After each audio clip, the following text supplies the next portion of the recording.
کہ حضرت فاطمہ رضی اللہ عنہما جو کہ نبی کریم صلی اللہ علیہ وسلم کی صاحبزادی، آپ صلی اللہ علیہ وسلم کی بیٹی کا نام حضرت فاطمہ تھا اور آپ صلی اللہ علیہ وسلم کی اچھی لاڈلی بیٹی تھی، اور جن کو آپ صلی اللہ علیہ وسلم نے، حضرت فاطمہ کو آپ صلی اللہ علیہ وسلم نے کیا کہا تھا؟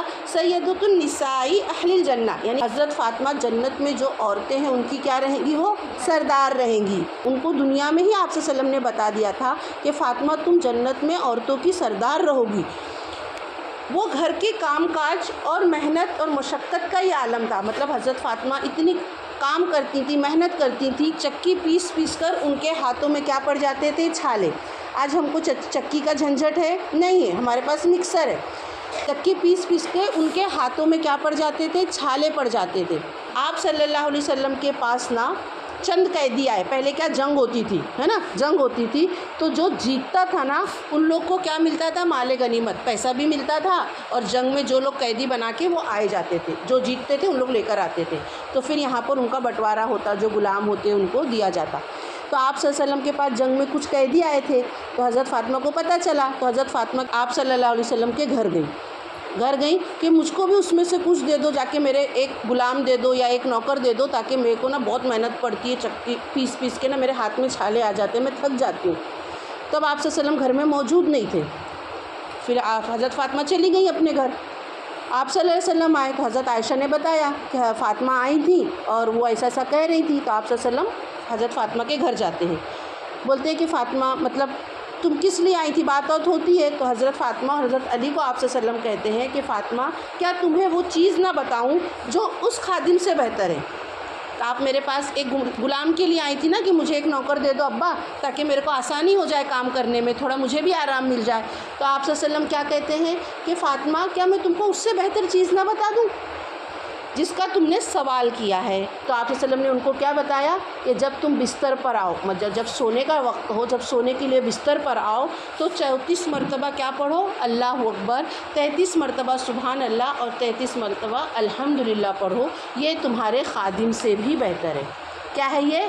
خادم سے، ایک نوکر سے بھی بہتر ہے۔ بات سمجھ میں آئی آپ لوگوں کو کہ ہم کو اپنا کام، اپنے شوہر کی خدمت کرنا ہے، اپنے شوہر کی خدمت کرنا ہے، اور اگر ہم تھک جاتے ہیں ان کی خدمت کرتے ہوئے، یہ طریقہ آزمانا ہے کہ جب بھی ہم سونے کے لیے اپنے بستر پر آئیں، یہ اثر کرتا ہے، آپ اس کو کر کے دیکھیں۔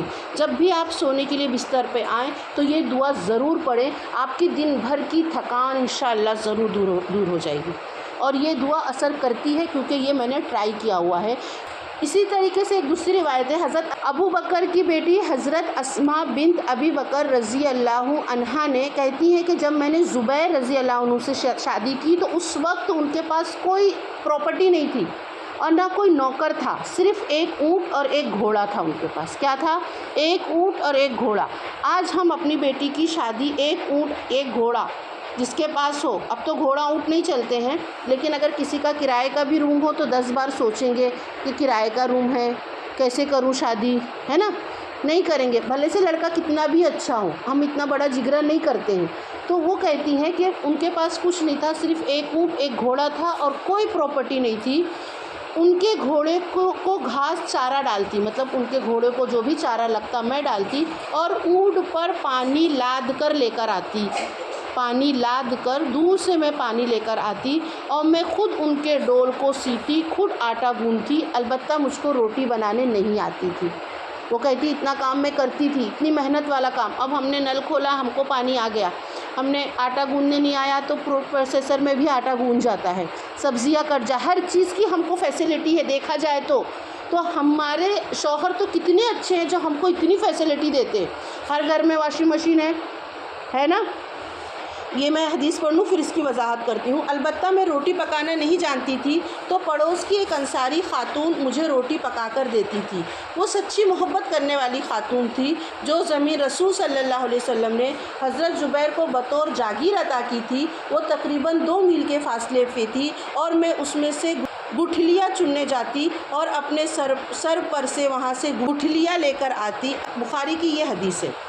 اب یہ دیکھیں یہاں پر کہ یہ دونوں خاتون کون؟ اسماء بنت ابی بکر، آپ صلی اللہ علیہ وسلم کے دوست ابو بکر جو عشر مبشرہ میں سے تھے، خلفائے راشدین تھے، پہلے خلیفہ اول تھے، ان کی بیٹی، دوسری بیٹی کون؟ آپ صلی اللہ علیہ وسلم کی خود جو رحمت للعالمین تھے، تمام انبیاء کے سردار تھے، ان کی بیٹی۔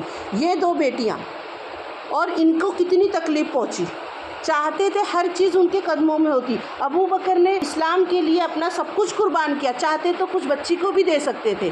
آپ صلی اللہ علیہ وسلم کے پاس تو ہر چیز تھی ایک اشارے پر، چاہتے تو اپنی لڑکی کو کتنا دے سکتے تھے، لیکن انہوں نے یہ کہا کہ آپ خدمت کرو اپنے شوہر کی، اس سے تم کو جنت ملے۔